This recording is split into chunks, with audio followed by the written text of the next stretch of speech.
Chairman भाई पवन करार जी, cooperative bank के वाइस चेयरमैन मुकेश जैन जी, उपस्थित सभी कोऑपरेटिव बैंक के डायरेक्टर साहिबान, विशेष रूप से श्याम जी के भी और मुजफ्फरनगर जनपद के भी रहने वाले हमारे पूर्व जिलाध्यक्ष देवव्रत त्यागी जी, उपस्थित समस्त जनप्रतिनिधि और कोऑपरेटिव राजनीति करने वाले सभी योद्धा, सबसे पहले तो बैंक के संचालक मंडल का धन्यवाद। केजीएम में आपने यहाँ आने का मौका दिया। कई साल हो गए कि आपके हमेशा बुलाते हैं, इसके लिए आपका बहुत बहुत आभार, बहुत बहुत धन्यवाद। और दूसरी बात आपको बधाई। आज जब उत्तर प्रदेश में सभी कोऑपरेटिव बैंक पश्चिम उत्तर प्रदेश को छोड़कर करीब करीब डूब गए, वहां इस मुजफ्फरनगर शामली कोऑपरेटिव बैंक को बचाने के लिए इस संचालक मंडल ने जिस तरह से कार्य किया, उसके लिए आपको बहुत बहुत बधाई और साधु।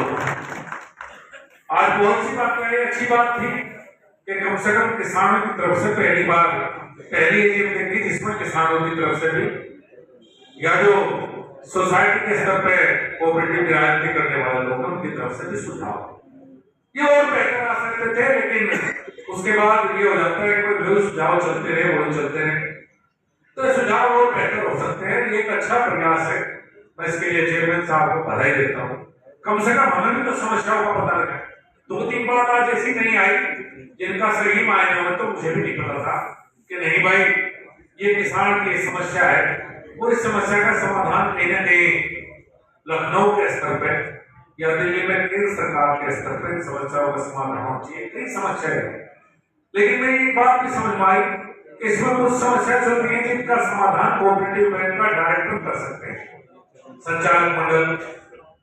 लेकिन कुछ समस्या ऐसी हैं कि जो इनके हाथ में नहीं है, वो सरकार के द्वारा आदेशित किया गया है, वो कम से कम जनप्रतिनिधियों के माध्यम से सरकार के पास तक पहुंचने। वैसे तो आप लोग, मैं भी उमेश मंत्री जब हम बात कर रहे थे, हमारी राजनीति तो बहुत सीधी साधी है, लेकिन आपकी राजनीति को बाकी पढ़ना है। आप लोग हमसे बड़े राजनीतिक हो, इसमें नहीं कोई दो राजनीति वाले। तो ये बात तो पहले भी समझ में आ गई थी, चुनाव के बाद विशेष रूप से समझ में आ गई और जिस तरह से। लेकिन कोऑपरेटिव का अपना मेहनत, ये इतना बड़ा विषय है। मैं 3 साल के सरकार में कृषि राज्य मंत्री रहा और उस समय कोऑपरेटिव कृषि मंत्रालय के अधीन एक विभाग था, छोटा सा, वो 3-4 करोड़ में एक छोटा सा विभाग था और मल्टी स्टेट कोऑपरेटिव के रजिस्ट्रेशन और ये सब चीजें वहीं पर होती। तो मेरे 2.5 साल कभी समझ में नहीं आया कि कृषि मंत्रालय के अंदर कितना बड़ा विभाग है। हम रूटीन में 2.5 साल करके, चूंकि कोऑपरेटिव का ज्ञान नहीं था, क्योंकि उत्तर प्रदेश में कोऑपरेटिव का हम लोगों ने थोड़ा सा बचा कर रखा। पश्चिम उत्तर प्रदेश में, पूर्वी उत्तर प्रदेश में कोऑपरेटिव को करप्शन सारी खाई गई थी। लेकिन जब 2019 में ये अलग सा मंत्रालय बना और आदरणीय अमित शाह जी इस मंत्रालय के मंत्री बने, तो हमारी समझ में आया कि कोऑपरेटिव कितना बड़ा विषय, कितना बड़ा सब्जेक्ट। 2 लाख पैक्स की स्थापना की बात हो या कोऑपरेटिव पूरे सेक्टर को मजबूत करने की बात, जिस तरह से भारत सरकार अब कोऑपरेटिव पर काम कर रही है और कोऑपरेटिव के माध्यम से किसान को लाभ पहुंचाया जा सकता है, इसमें कहीं कोई दो राय नहीं। इसके उदाहरण महाराष्ट्र और गुजरात में तो बहुत देखने को मिलते हैं, लेकिन अब धीरे धीरे इस देश में भी बाकी हिस्सों में, विशेष रूप से हमारे यहाँ भी कोऑपरेटिव बेहतर होते जा रहे हैं। जैसे बात आई थी विधायक जी की तरफ से कि पहले तो जब शुरू में मंत्री बना 2014 में, एक बात ही समझ में नहीं आई थी।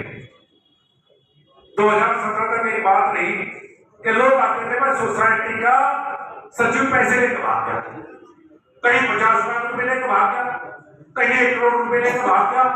कई साल तो समझ में नहीं आया कि पैसे लेके कैसे भाग सकता है।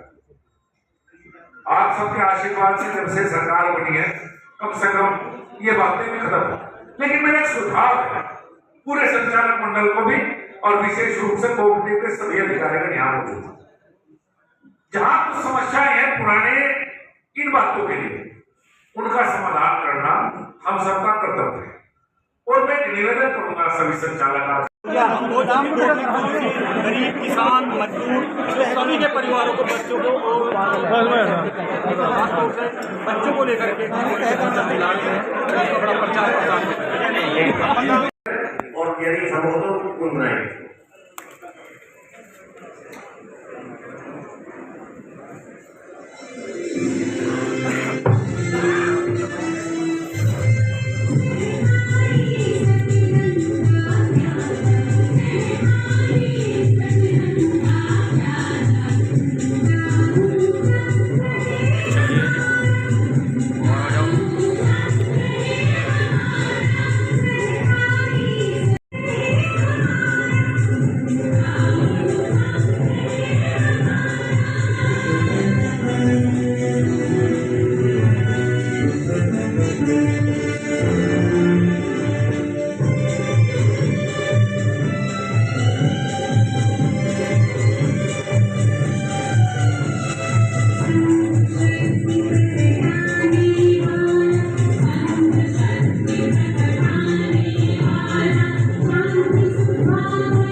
किसी भी सहकारिता के सुझाव हेतु वो अपने स्थान पर ही खड़े हो जाएंगे। जैसा कि चेयरमैन साहब का विषय आया था, जो भी 2-3-4 लोग और बिना किसी भूमिका के सीधे सीधे विषय रखेंगे तो शायद मैं मानूंगा आज की जो वार्षिक सामान्य हमारी निकाय की बैठक है उसकी सार्थकता नजर आएगी।